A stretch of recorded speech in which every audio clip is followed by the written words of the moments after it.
औज़ुबिल्लाहिमिनश्शैतानिर्रजीम बिस्मिल्लाहिर्रहमानिर्रहीम। Dear students, अस्सलाम वालेकुम। आज का हमारा टॉपिक जो है बहुत ही कॉमन है और बहुत इन्फॉर्मेटिव है और बहुत ही इम्पॉर्टेंट है, और बिलखसूस उन लोगों के लिए, उन स्टूडेंट्स के लिए जो चाहते हैं कि उनकी इंग्लिश अच्छी हो जाए, लिखने में भी और बोलने में भी। और बोलने में याद रखिए, इंग्लिश तब तक अच्छी नहीं हो सकती जब तक आपको ग्रामर के कवानीन नहीं आते होंगे। जब आपको ग्रामर के कवानीन आते हैं, उसके रूल्स आते हैं, तो आप अच्छी इंग्लिश लिख भी सकते हो और बोल भी सकते हो। और फिर बाकी एक बात रह जाती है, और वो बात ये होती है कि how to pronounce some words, के वर्ड की प्रोनाउंसिएशन कैसी है। और वर्ड्स की प्रोनाउंसिएशन को सीखने के लिए द बेस्ट वे जो है वो ये है to watch such channels that are totally in English, right, like CNN, etc., are English channels, right, are to see such people who can speak well English. They may be your teachers, they may be your friends, and they may be any one of the people who are surrounding you, जो आपके गिरदो नवाब में हो, जो अच्छी English बोल सकते हो। आप उनके एक्शन को कॉपी करें तो आप अच्छा एक्शन सीख सकते हैं। डियर स्टूडेंट्स, आपने ये तो जाना होगा, ये तो आपने ज़माना तलब इल्मी में भी जाना होगा, और आज भी आप ये में भी सीख रहे हो कि how to change active voice into passive voice, के एक्टिव वॉइस को पैसिव वॉइस में चेंज कैसे करना है।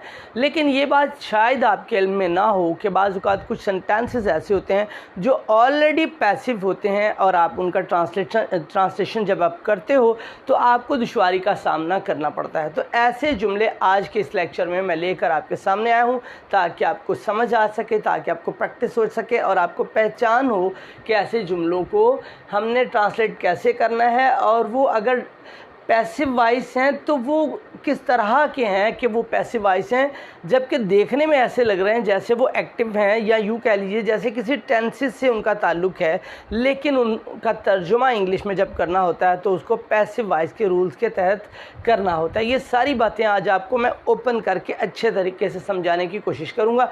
तो चलिए, पहला जुमला मैं लिखता हूँ, पहला सेंटेंस है। मिसाल के तौर पर सेंटेंस आम है, एक मैं लिख रहा हूँ सेंटेंस, आवारा कुत्तों को मार दिया जाता है।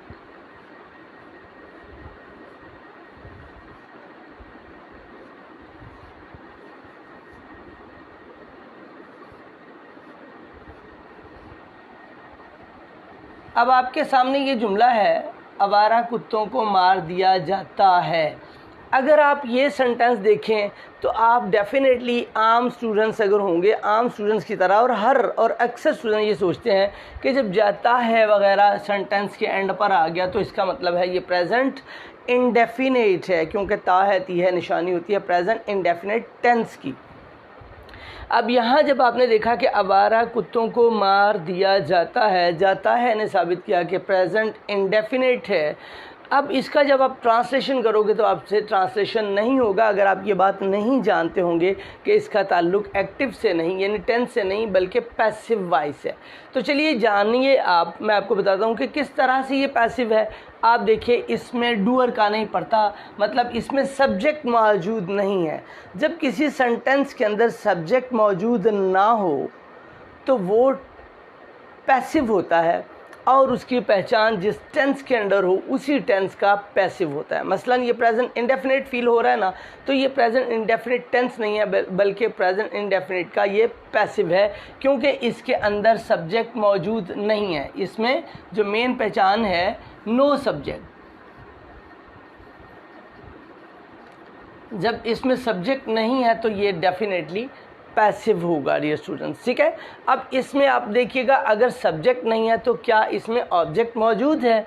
जी हाँ, इसमें ऑब्जेक्ट मौजूद है।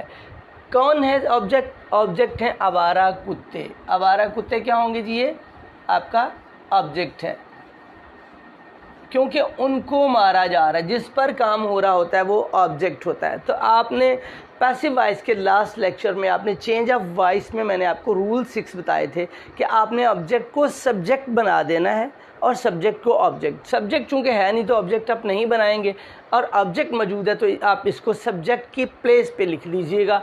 अब आपने सब्जेक्ट की प्लेस पे लिखा आवारा कुत्ते ऑब्जेक्ट, और इसकी इंग्लिश आपने की दी stray dogs, the stray dogs।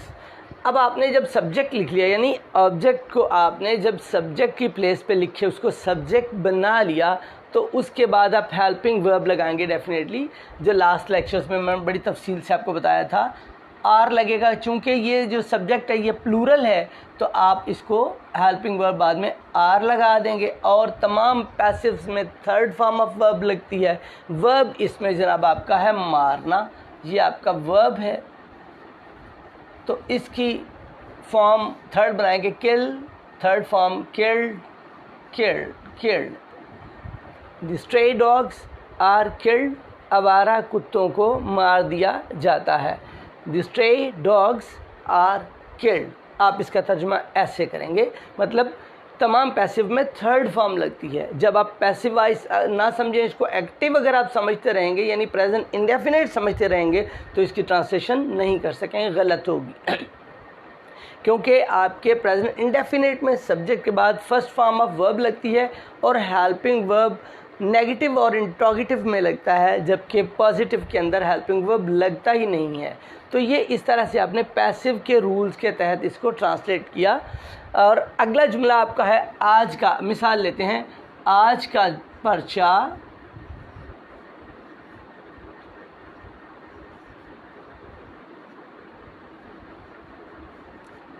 मनसूख कर दिया गया है, या ये हो सकता है कि आज का पर्चा मनसूख हो चुका है। दोनों सूरत में इसका ताल्लुक गया है यानी काम मौजूदा ज़माने में मुकम्मल हुआ है, या मनसूख हो चुका है। मनसूख के बाद आप लिखेंगे हो चुका है। दोनों में से एक कुछ भी ले लें पहचान, चाहे कर दिया गया है ले लें या मनसूख हो चुका है, एक ही बात है, दोनों की पहचान सेम ही है। चाहे ये आपका सेंटेंस एंड हो रहा हो या इस पे एंड हो रहा हो, आप इसको देखते हुए चुका है चुकी है को ये समझेंगे कि ये प्रेजेंट परफेक्ट का है। तो डेफिनेटली ये है प्रेजेंट परफेक्ट का, लेकिन एक्टिव वॉइस नहीं है, ये पैसिव वॉइस है। तो एक बार फिर आप देखिएगा, इसमें जब सब्जेक्ट मौजूद नहीं है, आपकी मैंने पहचान बताया है कि ऐसा जुमला जो नो सब्जेक्ट जिसमें हो, जिसमें सब्जेक्ट नहीं होगा, वो पैसिव होगा। आपका जुमला पैसिव वॉइस के रूल्स के तहत उसको आप ट्रांसलेट करेंगे।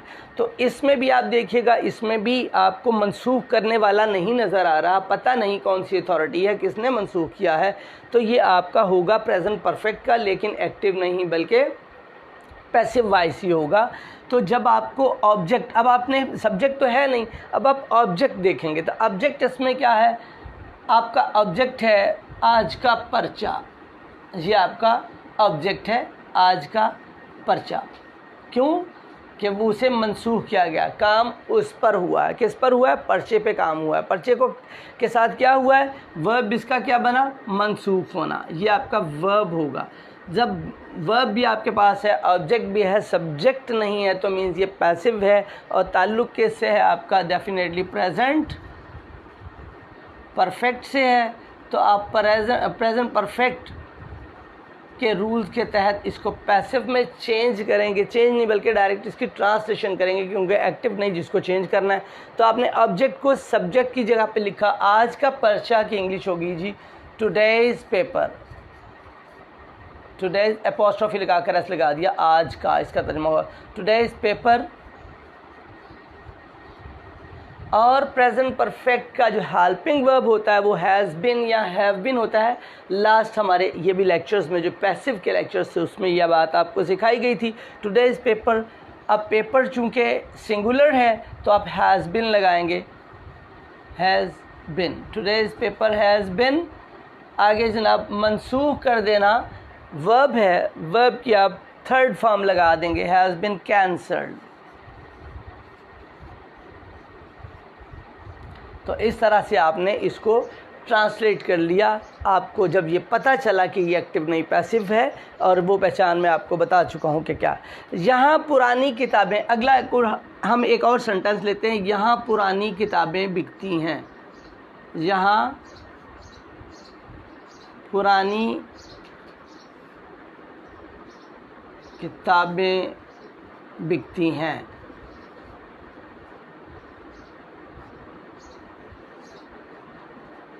अब एक बार फिर वो भी मैंने प्रेजेंट इंडेफिनिट का लिखा था, यहाँ पर भी मैं आपको एक प्रेजेंट इंडेफिनिट का ही अगर लिख कर दे रहा हूँ तो इसमें भी 3 हैं को देखते हुए आपने यही जाना कि ये प्रेजेंट इंडेफिनिट है।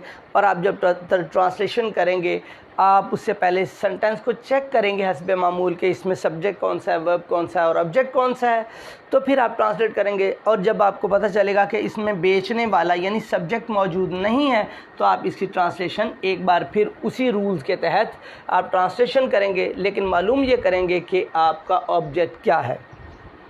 तो आपका ऑब्जेक्ट क्या हुआ, पुरानी किताबें, ये आपका ऑब्जेक्ट मौजूद है। और वर्ब क्या है, ये आपका वर्ब है और ये आपका ऑब्जेक्ट है।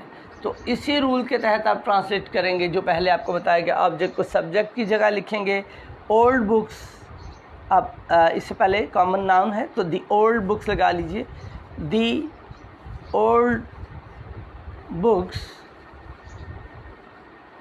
और बुक्स चूँकि प्लूरल है तो आप हेल्पिंग वर्ब भी प्लूरल लगाएंगे। और जो पैसिव होता है उसके helping verb is am and are होते हैं, तो यहाँ प्लूरल होने की सूरत में आप आर लगाएंगे। दी ओल्ड बुक्स आर, और थर्ड फॉर्म वर्ब के लगाएंगे, बिकना, बेचना, sell, sold, sold. The old books are sold, यहाँ का तर्जमा here, HER, here. The old books are sold here, यहाँ पुरानी किताबें बिकती हैं। अच्छा, यहाँ हमने प्रेजेंट इंडेफिनिट भी बना लिया, प्रेजेंट परफेक्ट भी बना लिया, फिर प्रेजेंट इंडेफिनिट है। अगर हम एक सेंटेंस प्रेजेंट कंटिन्यूस का भी ले लें जो कि एक्टिव ना हो बल्कि पैसिव हो, तो वो सेंटेंस हम महंगाई के ख़िलाफ़ नारे लगाए जा रहे हैं। आजकल महंगाई भी बड़ी, ऐसा ही जुमला बन जाए जो काम भी आए आपके। महंगाई के ख़िलाफ़ नारे लगाए जा रहे हैं। तो डियर स्टूडेंट्स, ये आपने जब देखा रहे हैं एंड पर आया तो डेफिनेटली आपके जहन में एक बात आई कि प्रेजेंट कंटिन्यूस है। आपने प्रेजेंट कंटिन्यूस को जानते हुए एक बार फिर चेक किया कि इसमें सब्जेक्ट मौजूद है या नहीं है। आपने तलाश किया कि नारे लगाने वाला कौन है। अगर कोई होता, लिखा होता, कौन लगा रहे हैं, अवाम लगा रहे हैं, लोग लगा रहे हैं वगैरह, ठीक है, तो फिर आपका सब्जेक्ट मौजूद होना था। फिर आपने ट्रांसलेशन इसकी प्रेजेंट इंडेफिनेट के प्रेजेंट कंटिन्यूस टेंस के मुताबिक आपने करनी थी, लेकिन चूंकि इसमें सब्जेक्ट मौजूद नहीं है तो आप प्रेजेंट कंटिन्यूस के पैसिव के मुताबिक आप इसकी ट्रांसलेशन करेंगे। अब देखिएगा, नारे लगाना ये जो है ये आपका वर्ब है, ओके। और महंगाई क्या है, किसके ख़िलाफ़ लगाए जा रहे हैं, महंगाई के ख़िलाफ़ नारे लगाए जा रहे हैं, ठीक है। तो नारे लगाना वर्ब तो है आपका। अब आपने देखना है महंगाई के ख़िलाफ़ नारे लगाए जा रहे हैं। Slogans are being raised, slogans are being, the slogans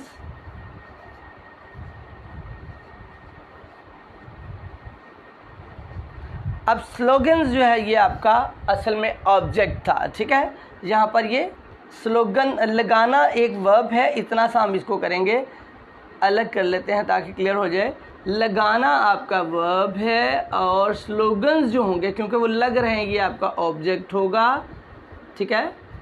slogans के बाद आप हेल्पिंग वर्ब चूज़ करेंगे और हेल्पिंग वर्ब आपका प्लूरल की फॉर्म में आर होगा, द स्लोगन्स आर।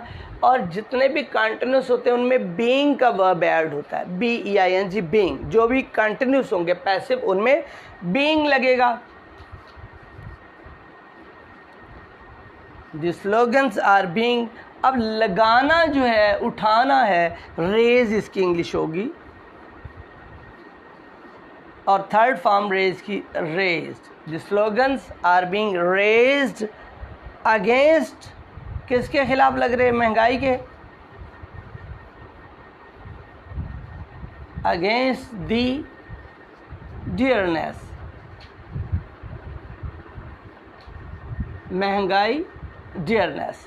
तो इस तरह से आपने ये ट्रांसलेट कर लिया। यहाँ थोड़ी कॉम्प्लिकेशन देखने में लग रही थी, लेकिन जब आप इसको ट्रांसलेट करोगे तो लगाना डेफिनेटली वर्ब है। जो चीज़ लगाई जा रही है वो क्या है, वो ऑब्जेक्ट है, यानी नारा है। ठीक है, महंगाई के ख़िलाफ़ की तर्जुमा, महंगाई की इंग्लिश डियरनेस है, जिसके ख़िलाफ़ लगाए जा रहे हैं। Right, the slogans are being raised against the dearness. The slogans are being raised against the dearness. तो इस तरह से आपने प्रेजेंट कंटिन्यूस के टेंस को पैसिव में आपने ट्रांसलेट किया। यहाँ पर एक जो चीज़ काबिल गौर थी वो ये थी कि हमें ये अवाम का या किसी का लिखा नहीं था कि कौन है, यानी इसमें सब्जेक्ट मौजूद नहीं था। तो आपने यहाँ ऑब्जेक्ट लिखकर और आगे एज़ पर रूल्स आपने ट्रांसलेट कर लिया।